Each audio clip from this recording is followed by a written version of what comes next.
Bienvenue dans cette nouvelle vidéo où nous allons plonger dans le célèbre livre Les secrets d'un esprit millionnaire de T. Harv Eker.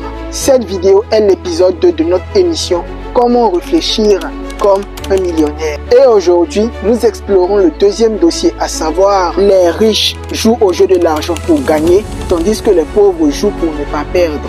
Et si cette différence d'état d'esprit était la seule chose qui séparait ceux qui réussissent financièrement et ceux qui stagnent, restez jusqu'à la fin, car ce que vous allez découvrir risque de changer votre rapport à l'argent et à la réussite. Numéro 1. Comprendre la différence d'état d'esprit.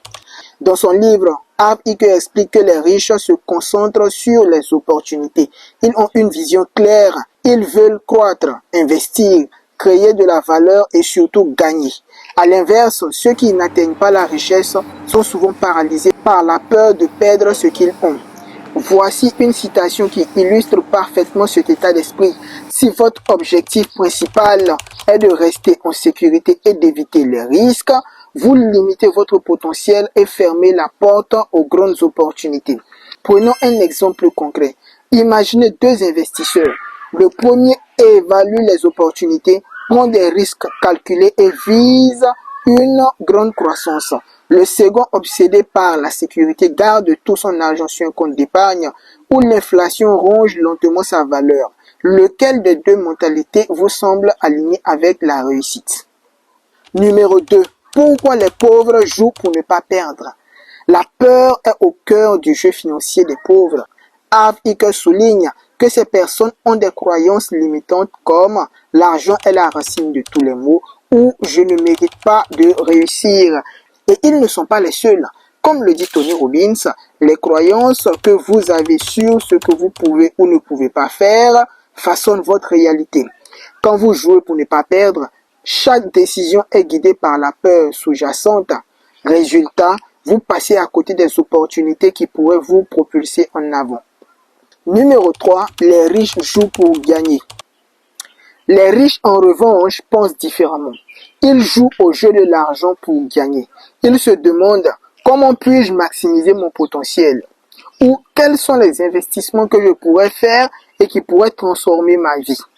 Un autre point clé de T. Harv Eker dans son livre, c'est qu'il affirme que les riches pensent en termes de récompense et que les pauvres pensent en termes de risques.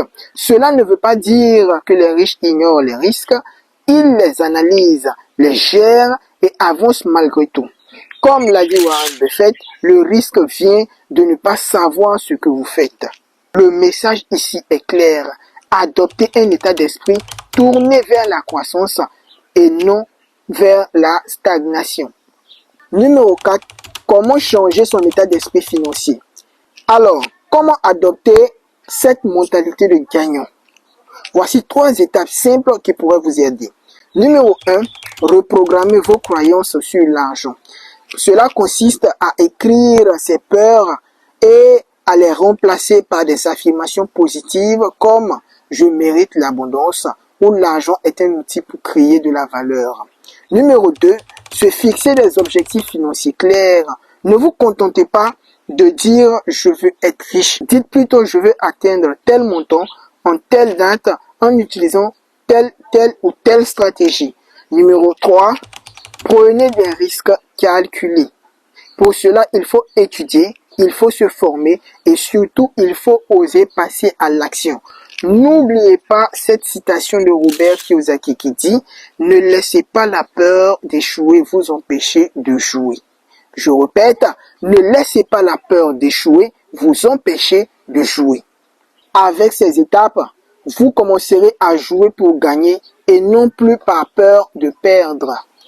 Pour finir, n'oubliez pas que votre état d'esprit est votre plus grand atout.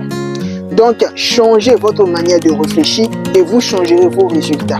Comme l'enseigne T. Harv Eker, vous pouvez avoir tout ce que vous voulez, mais à condition de jouer pour gagner.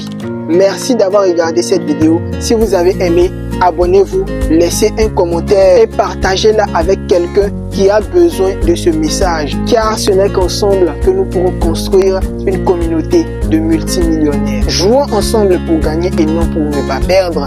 Merci encore d'avoir regardé cette vidéo et à très bientôt pour une nouvelle.